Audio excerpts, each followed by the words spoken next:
Hello दोस्तों, कैसे हैं आप सभी। दोस्तों आज हम पढ़ेंगे क्रियाएं।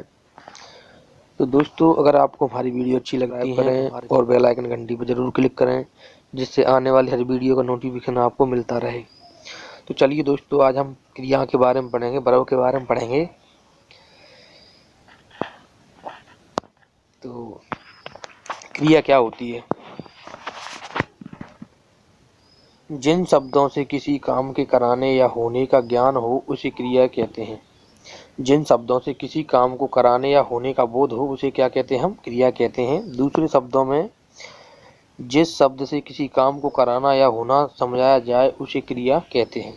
जिन शब्दों से किसी काम का करना या होना समझाया जाए उसे क्रिया कहते हैं, जैसे पढ़ना, खाना, पीना, जाना इत्यादि। ठीक है। अब हम पढ़ें क्रिया के भेद। तो क्रिया के भेद क्या होते हैं। प्रयोग की दृष्टि से क्रिया के प्रकार।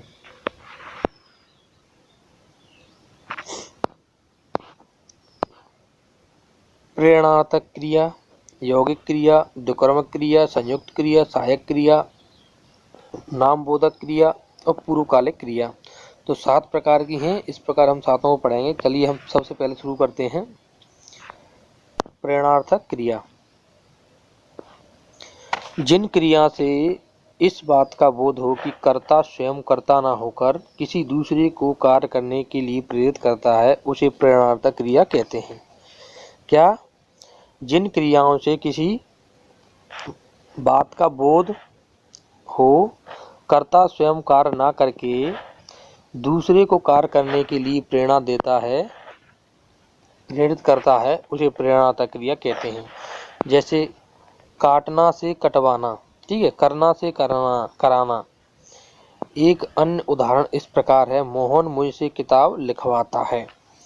तो इस वाक्य में क्या है, इस वाक्य में मोहन करता है और स्वयं किताब ना लिख करके मुझे दूसरे व्यक्ति को लिखने के लिए प्रेरणा देता है। देखो, मोहन मुझसे किताब लिखवाता है, तो किससे लिखवाता है, दूसरे व्यक्ति। मोहन स्वयं कार्य नहीं कर रहा है, मुझसे कार्य किताब लिखवाता है। तो इस वाक्य में मोहन क्या करता है, और स्वयं किताब ना लिख करके मुझे दूसरे व्यक्ति को लिखने की प्रेरणा देता है। ठीक है। इसके बाद प्रेरणार्थक क्रिया के 2 रूप हैं, जैसे गिरना से गिराना, ठीक है, और गिरवाना। दोनों क्रियाएं एक के बाद दूसरी क्रिया में हैं। याद रखने वाली बात यह है कि अकर्मक क्रिया प्रेरणार्थक होने पर सकर्मक कर्म वाली हो जाती है। ठीक है। अकर्मक क्रिया प्रेरणार्थक होने पर सकर्मक कर्म वाली हो जाती हैं। जैसे राम लजाता है, वह राम को लजवाता है। ठीक है। प्रेरणार्थक क्रियाएं सकर्मक और अकर्मक दोनों क्रियाओं से बनती हैं। ऐसी क्रिया हर स्थिति में सकर्मक ही रहती हैं। जैसे मैंने उसे हंसाया, तो मैंने उसे हंसाया या लिखवाई पहले मैं करता और अन्य कर्म को हंसाता हूँ। ठीक है।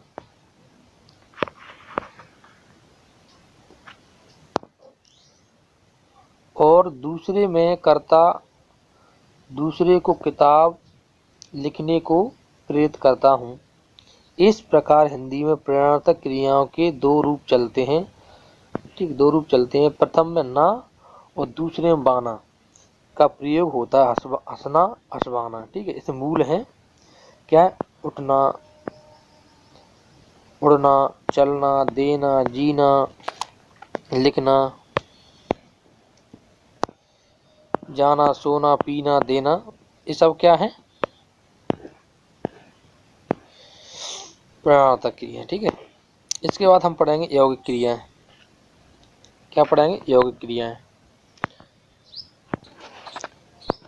तो यौगिक क्रियाएं क्या होती हैं, 2 या 2 से अधिक धातुओं और दूसरे शब्दों के संयोग से धातुओं में प्रत्यय लगने से जो क्रिया बनती है उसे यौगिक क्रिया कहते हैं।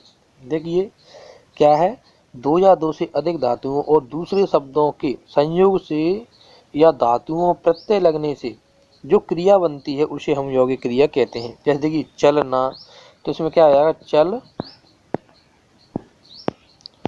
प्लस ना, तो इसमें प्रत्यय क्या लग गया, ना लग गया। यही चला प्लस ना, तो चल प्लस आना हो जाएगी, हंस प्लस ना, हंसना, तो ये प्रत्यय लग रहा है। ठीक है, तो ये क्या है, यौगिक क्रिया है। इसके बाद हम पढ़ेंगे द्विक्रमक क्रिया। ठीक है, द्विक्रमक क्रिया क्या होती है, डबल ट्रांजिटिव वर्ब।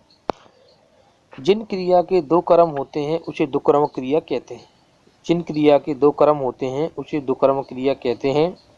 कुछ क्रियाएं एक क्रम वाली और दो क्रम वाली होती हैं। कुछ क्रियाएं एक क्रम वाली, कुछ दो क्रम वाली होती हैं। जैसे राम ने रोटी खाई, तो इसमें क्या, रोटी क्या है, एक क्रम वाली क्रिया है। किंतु मैं लड़के को वेद पढ़ाता हूँ, मैं लड़के को वेद पढ़ाता हूँ, तो इसमें क्या है, लड़के और वेद दो क्रम है। इसमें दो क्रम है, लड़के और वेद दो क्रम है। इसके बाद पढ़ेंगे हम संयुक्त क्रिया। क्या पढ़ेंगे, संयुक्त क्रिया पढ़ेंगे इसके बाद हम। तो कंपाउंड वर्ब, तो देखिए संयुक्त क्रिया क्या होती हैं, जो क्रिया दो या दो से अधिक धातुओं के मेल से बनती हैं उसे संयुक्त क्रिया कहते हैं। जो क्रिया दो या दो से अधिक धातुओं के मेल से बनती है उन्हें संयुक्त क्रिया कहते हैं।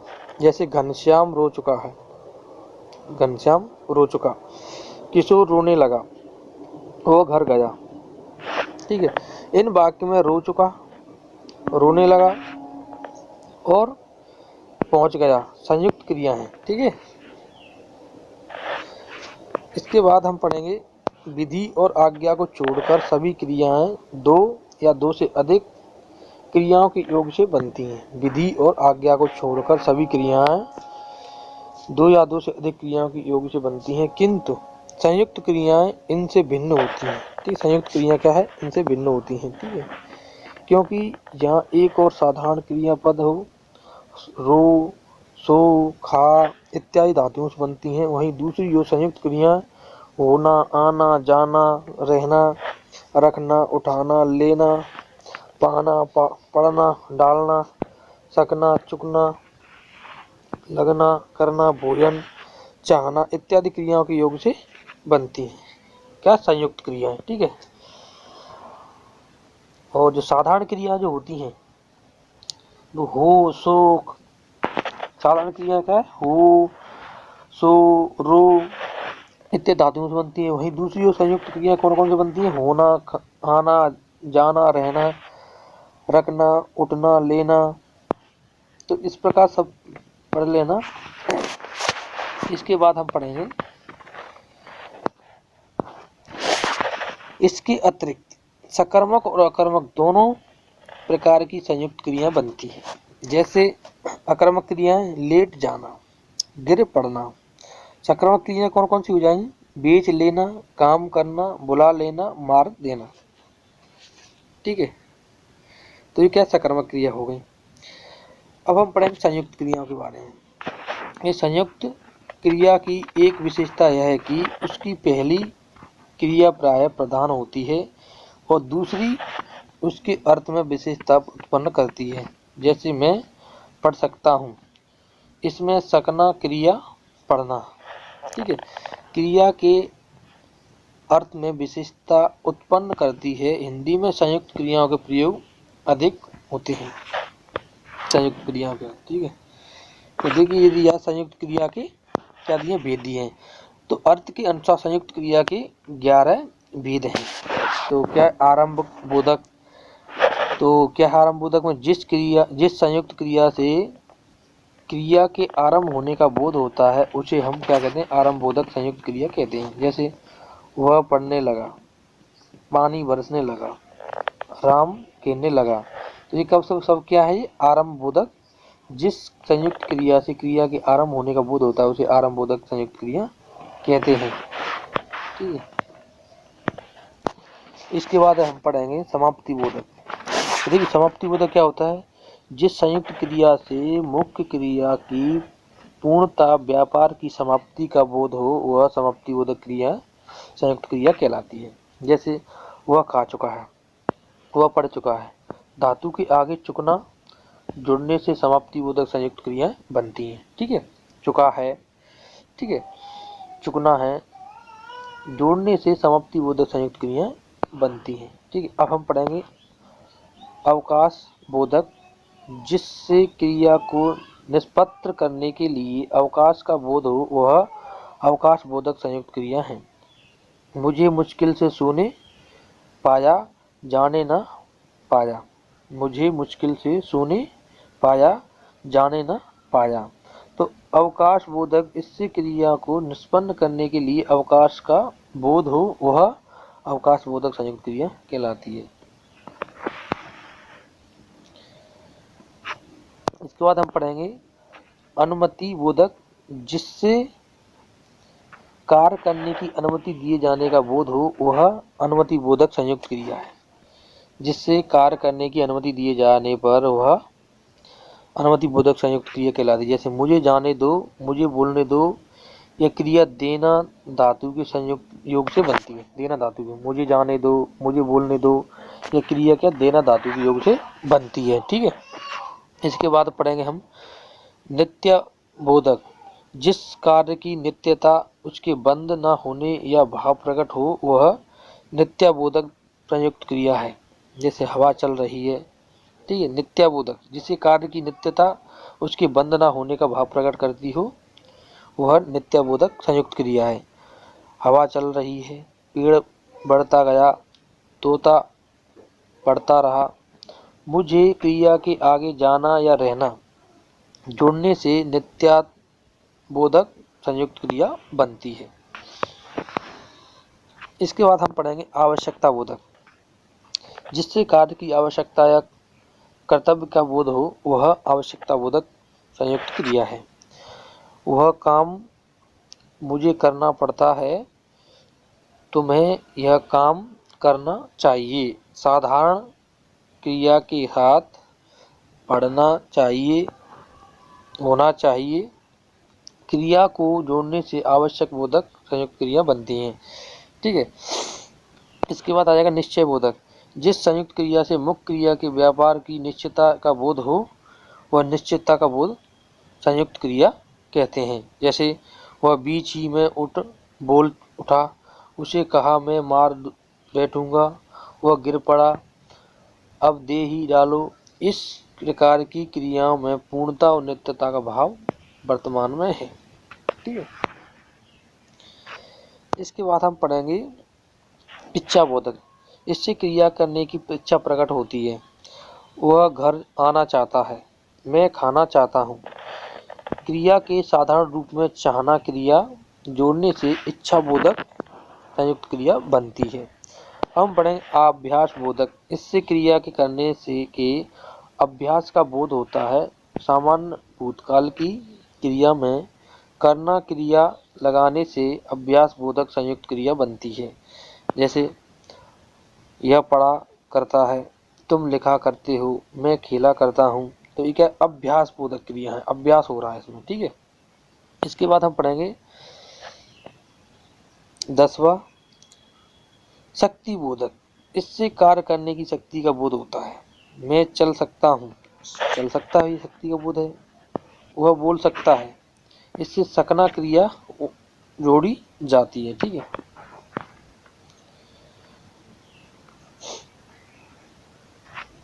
ग्यारहवां है पुनरुक्त संयुक्त क्रिया, जब दो समानार्थक अथवा समान ध्वनि वाली क्रियाओं का संयोग होता है, वह उन्हें पुनरुक्त संयुक्त क्रिया कहते हैं।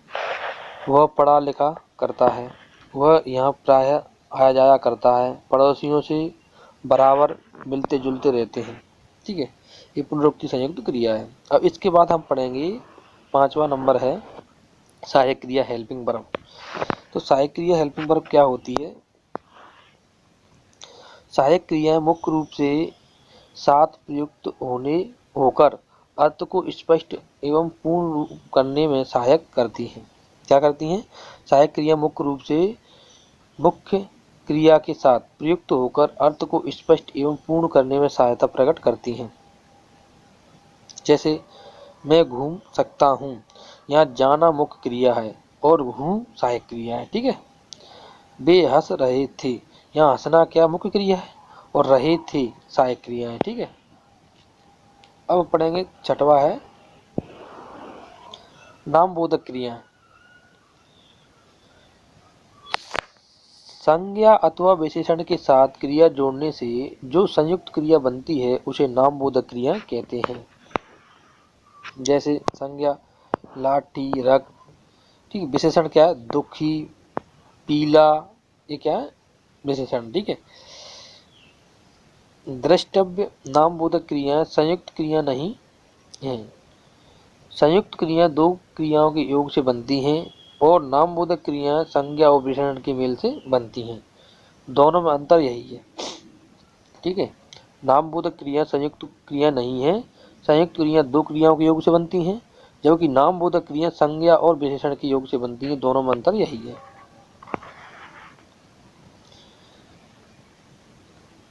इसके बाद हम पढ़ेंगे पूर्वकालिक क्रियाएं। जब कर्ता एक क्रिया समाप्त कर उसी क्षण दूसरी क्रिया में प्रवृत्त होता है तब पहली क्रिया पूर्वकालिक क्रिया कहलाती है। जैसे उसने नहाकर भोजन किया, नहाकर के फिर भोजन किया, ठीक है, तो पूर्वकालिक क्रिया होगी। नहाकर पूर्वकालिक क्रिया, क्योंकि इसमें इससे नहाने की क्रिया की समाप्ति के साथ ही भोजन करने की क्रिया का बोध होता है। तो दोस्तों आज की वीडियो हमारी यहीं पर ख़त्म होती है। अगर हमारी वीडियो आपको अच्छी लगती है तो हमारे चैनल को ज़रूर सब्सक्राइब करें और बेल आइकन घंटी को ज़रूर क्लिक करें, जिससे आने वाली हर वीडियो आपको जब टाइम से मिलती रहे। थैंक यू, धन्यवाद।